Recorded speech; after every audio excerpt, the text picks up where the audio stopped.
Pag-usapan naman natin itong si Boy Sile, itong si ano tawag sa kanya dati?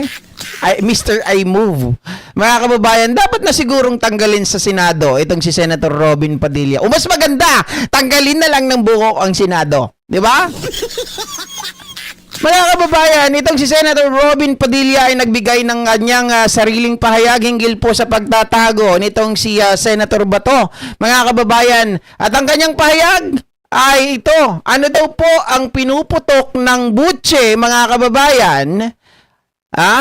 At ano daw po kaya ang ipinuputok ng inggit at kailangan pag-interesan ang pagpataw sa kanya ng mga parusa sa hindi pag-attend sa sesyon?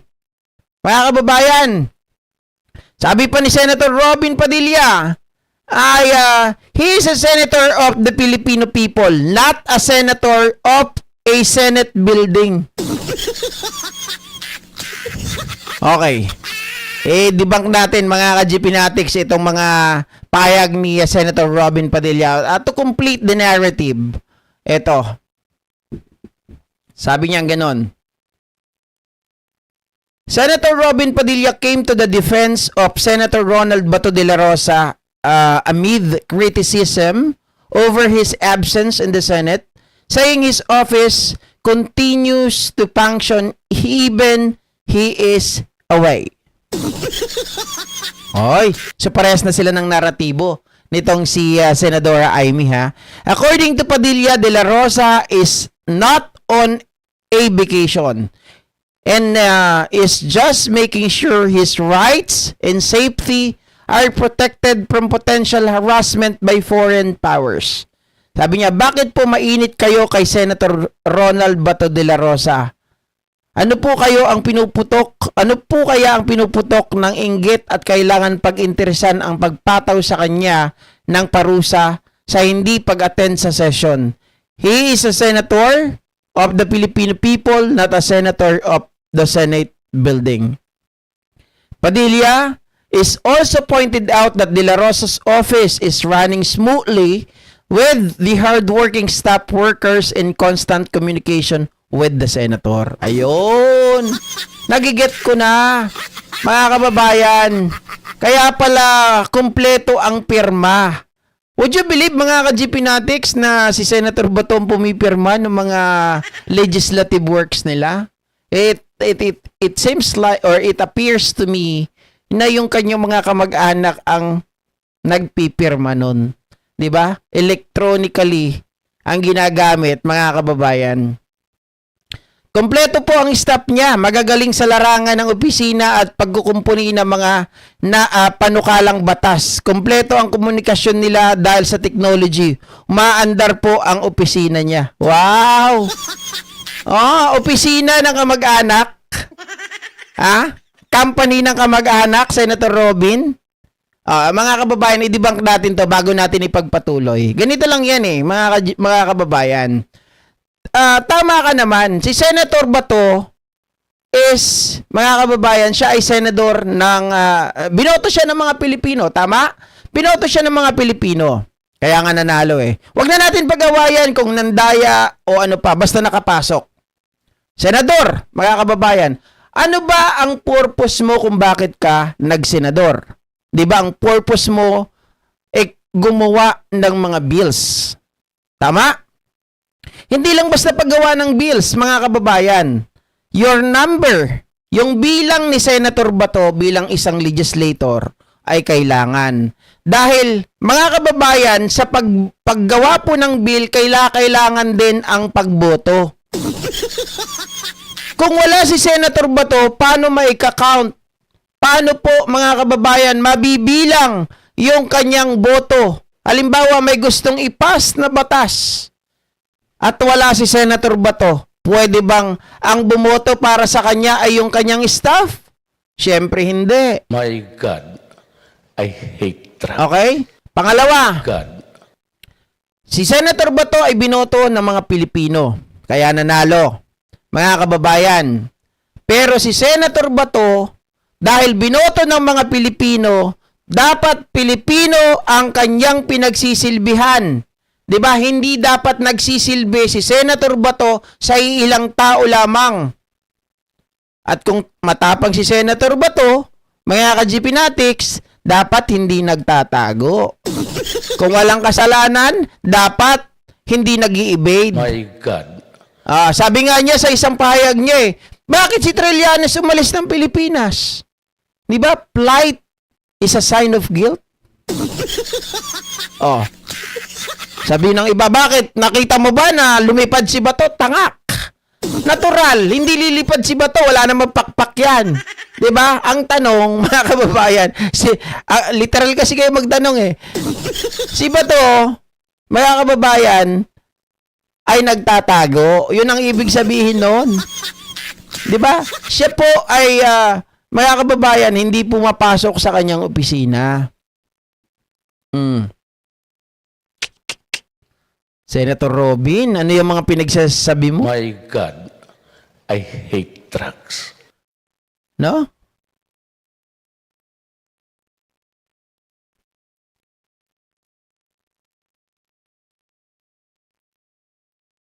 Sabi ni Ma'am Ninita Umali, ang bobo naman ni Robin tax ng taong bayan, pasahod sa kanya. Totoo po yan, mga ka-GP Natics.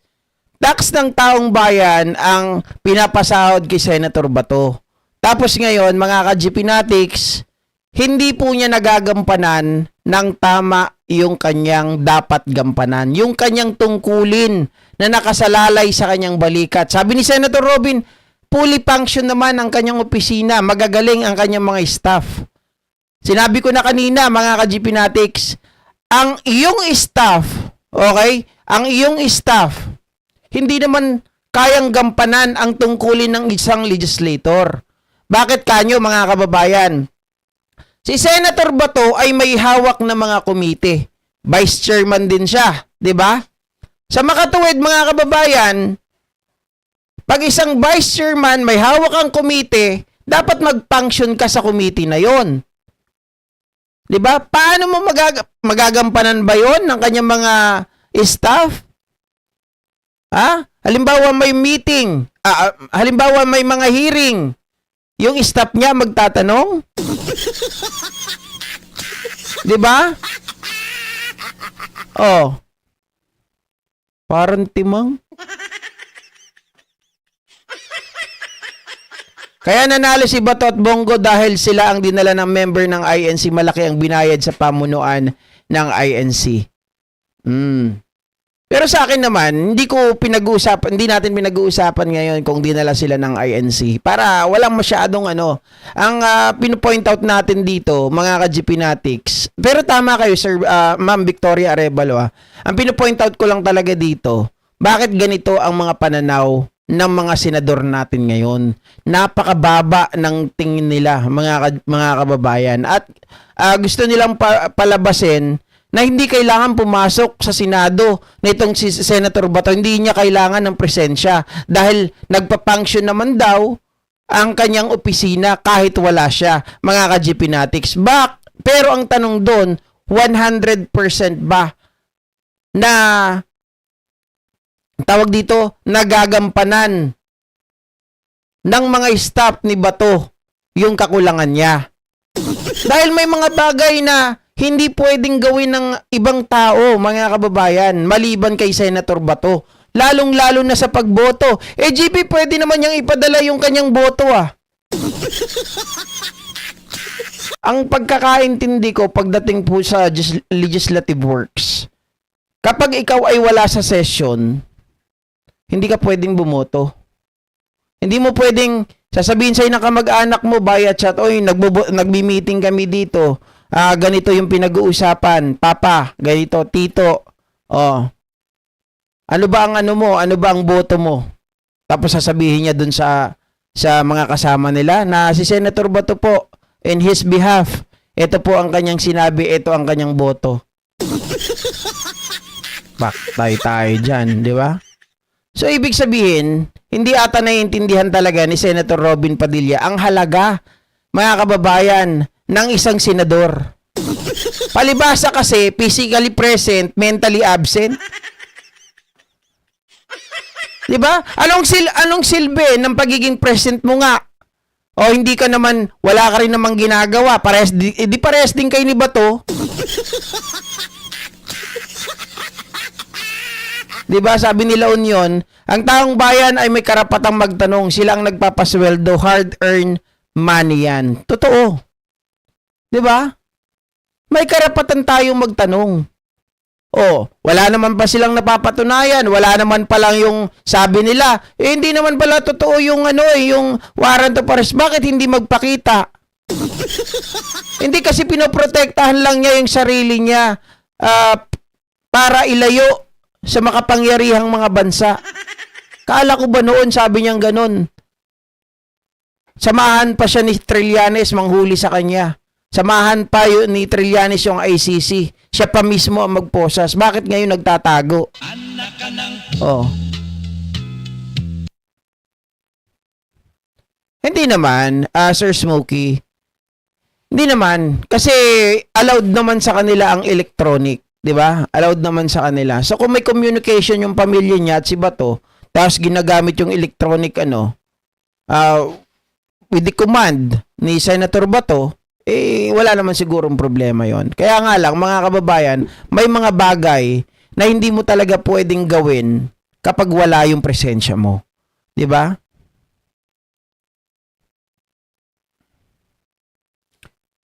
Ibalibag si Bato Boss para lumipad. Pwede rin.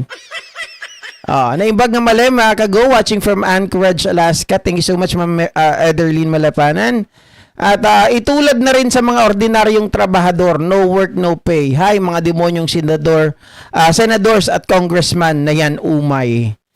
Ang problema, Ma'am Irma Kapuyan, ang kanilang binabanggit ngayon o kanilang depensa ay hindi naman daw po, tawag dito, hindi naman daw po kakulangan yung pagtatago ni Bato dahil nagpa-function naman daw ang kanyang opisina kahit wala siya. May pirma pa nga daw.